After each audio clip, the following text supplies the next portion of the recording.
Hello, and welcome to Under 1000. My name's Thomas Flower, and each episode I'll read you a piece of super short fiction. All of the stories are 1,000 words or less. Today, I'll be reading A Ghostly Presence. Please be aware that this episode deals with themes of death, so if that's likely to upset you or anyone you're listening with, then you might want to skip this one. It's not quite like people think it is. You watch the movies or you read the stories and you think that you know it all, that you've got it all figured out. But being a ghost is totally different from that.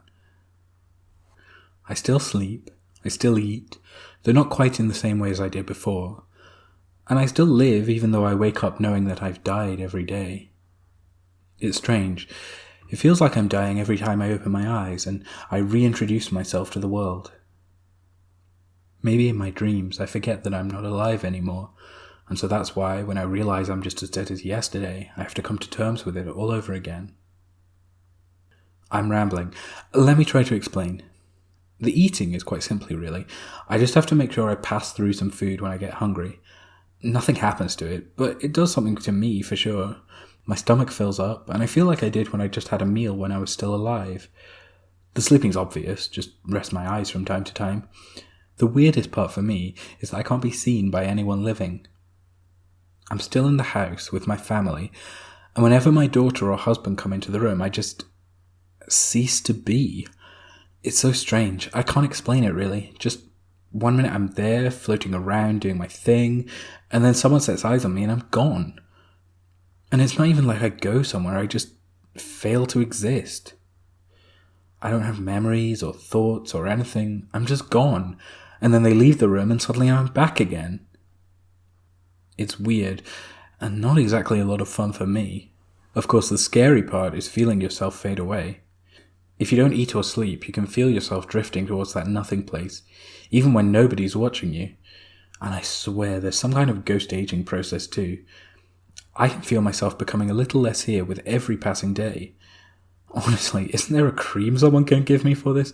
Fight the signs of post-corporeal aging or whatever. I think I'm meant to bring myself some kind of closure. Find my peace and then move on to some better place somewhere else. I mean, I don't know, but the films and stories can't be wrong about everything, can they?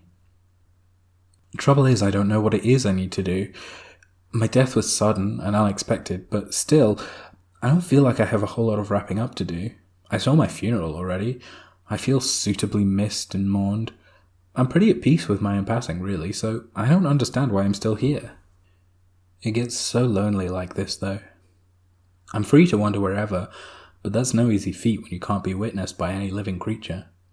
I'm scared to walk the streets, because I might vanish and never come back. Take a street which is never totally empty, and you're pretty much committing ghost suicide. You'll be stuck in the nothing place, and you'll never be able to come back until the city crumbles and collapses, or humanity breathes its last. Maybe that would be fun, actually, the apocalypse. There'd be all these other ghosts around, and nobody to watch us and spoil the party. We could do so much and live on together forever. It would be amazing, wouldn't it? But that's a lie. We can't live on forever. I'm slipping over into just a memory, even now as I speak. Maybe that's all there is to this. Maybe I'm just in the waiting chamber for the eternal void, getting my very last chance to say my goodbyes and visit old haunts. Or new haunts to me, now that I'm newly haunting them. Either way, I guess I don't mind. Maybe the empty void would be nice in a way. It does get very boring doing nothing and seeing nobody all day. The thought I had which frightened me most of all is that this is some kind of afterlife torture. What if I finally slip away, only to wake up and discover I'm right back to where I was? And then I'm forced to live at my death, never doing anything or seeing anyone or having any impact on the world around me at all. Just a spirit, left to linger like a bad smell repeatedly and forever. The idea of that keeps me awake at night, so I can only pray it isn't the case. No, an ending's best, even if it's not the one I want ultimately. I don't want to be stuck in this perpetual state of being here without really being here. If I am to fade, then let me fade. Or, if I get to go somewhere better, then let that happen instead.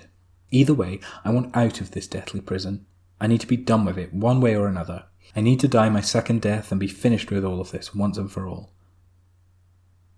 It's not quite like people think it is, being a ghost. It's so much different, and it's so much worse.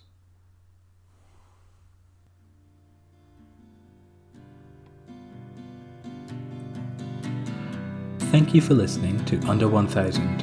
I'm your host, Thomas Flower. To follow the show online, look for Under 1000 Pod on Twitter or Facebook.